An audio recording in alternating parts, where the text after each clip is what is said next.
ဟုတ်ကဲ့မင်္ဂလာပါခင်ဗျကျွန်တော်တို့အခုရောက်ရှိနေတာတော့ပကံညောင်ဒေသချီအာနန္ဒာစီတော်ကြီးပဲဖြစ်ပါတယ်အာနန္ဒာစီတော်ဆိုရင်ဖြစ်ထံပဲအမျိုးအစားဖြစ်ပါတယ်ကျွန်တော်ဒီပကံညောင်မှဆိုရင်ပြောကျွန်တော်နွေရာသီဆိုရင်အပူချိန်က42 43 44တခါကျရင်44လောက်ရှိတယ်ပေါ့နော်အဲ့လောက်ပူတဲ့ရာသီဥတုမှာ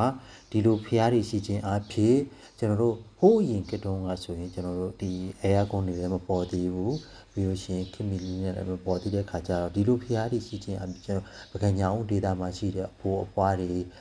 လူကြီးငယ်ကလေးတွေဆိုရင်နေရာဒီဆိုရင်ဒီလိုဖျားတံပေတွေကိုတွားရောက်ပြီးတော့အဖူရှောင်ကြတယ်ပေါ့။ဘာကြောင့်လဲဆိုတော့ကျွန်တော်တို့ဒီအဲ့ဒီကိတ်ခါမှာဆိုရင်ကျွန်တော်အဲကွန်လည်းမပေါ်သေးတဲ့ခါကျတော့လူတွေအဖြစ်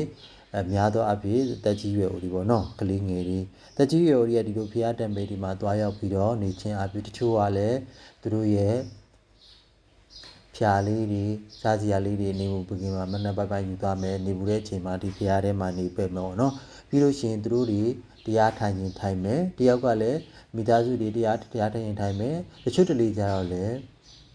ကျွန်တော်ဗမာတွေရဲ့အယူဆပေါ့နော်ဗမာတို့ရဲ့အလိထုံးစံအတိုင်းအတင်းပြောခြင်းပြောမယ်ကိုယ့်ရဲ့မိသားစုကိစ္စအကြောင်းပြောမယ်ပြီးလို့ရှိရင်ကျွန်တော်တို့ကလေးတွေကလည်းကျွန်တော်တို့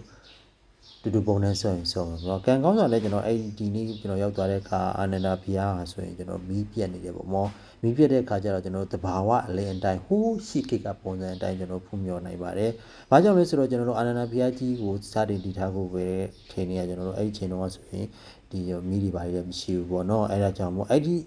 ချိန်လေးကပုံစံအတိုင်းကျွန်တော်တို့ဖူးမြော်လို့ရပါတယ်။ဘာကြောင့်ဖူးမြော်ခဲ့ရပါတယ်။ဘာကြောင့်လဲဆိုတော့မီးတွေမရှိတဲ့အခါကျတော့တဘာဝအလင်းအတိုင်းပေါ့နော်တဘာဝအတိုင်းကျွန်တော်တို့ဖူးမြော်ခဲ့ရပါတယ်။ဒီအခုဒီမှာဆိုရင်ကြည်ပါလိမြတ်စွာဘုရားဒီကိုတော့ရုပ်ဘွားတော်နေဆိုကျွန်တော်ပူဇော်နေပါဆိုရင်ကျွန်တော်ကြည်ပါလုံးဝတော့တဘာဝအလင်းအတိုင်းနဲ့ပဲဖြစ်ပါတယ်ဒီမှာဆိုရင်ကျွန်တော်တို့မြင်တွေ့နိုင်တယ်ပေါ့မြတ်စွာဘုရားကိုတော့ကျွန်တော်တို့မီးတွေလည်းမထွန်တော့ဒါတဘာဝအလင်းအတိုင်းနဲ့ပေါ့နော်ပြီးလို့ရှိရင်ကျွန်တော်တို့တစ်ချက်ကြည့်လို့ရတယ်မြတ်စွာဘုရားရဲ့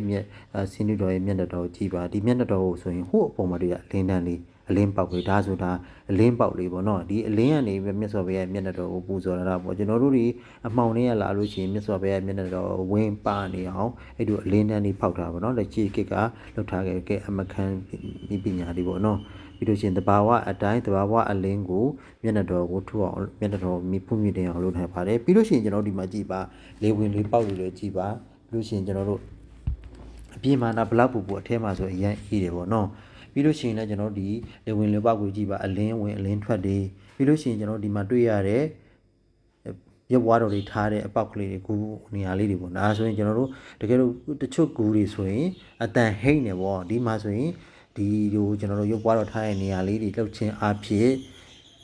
အတန်ကျွန်တော်တို့အတန်တွေအော်ကြီးဖြစ်တဲ့အတန်ကိုလည်းစူညံတန်ကိုလည်းမဖြစ်စေဘူးပေါ့နော်အာနန္ဒာဘုရားကြီးတကယ်ကိုကြီးညိုတက်ပဲစရာကောင်းပါတယ်ပြီးလို့ရှိရင်တဘာဝအလင်းတိုင်းလေးဆိုတကယ်ကိုကြီးညို